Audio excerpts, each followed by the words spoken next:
Qeveria vendosi të shpallë gjendje krize në të gjithë territorin e Mosherisë së Veriut, për shkak të rrezikut të shtuar nga zjarret në hapësira të hapura dhe zjarret e pyjore. Gjendja e krizës do të zgjasë 30 ditë, duke filluar nga 1 gushti 2026. Vendimi është marrë me qëllim që institucionet të reagojnë në kohë, në mënyrë të koordinuar dhe efikase ndaj situatës në terren, si dhe të mobilizojnë maksimalisht të gjitha kapacitetet institucionale për mbrojtjen e jetës së qytetarëve, pronës së tyre dhe burimeve natyrore.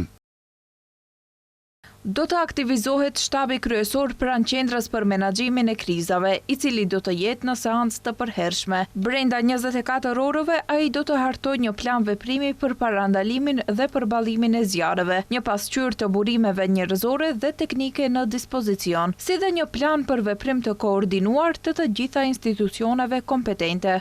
Qeveria i obligoi të gjitha organet e administratës shtetërore që të veprojnë në përputhje me rregulloret për menaxhimin e krizave dhe të vënë në dispozicion të gjitha kapacitetet e tyre për të siguruar reagim të shpejtë dhe efikas në terren.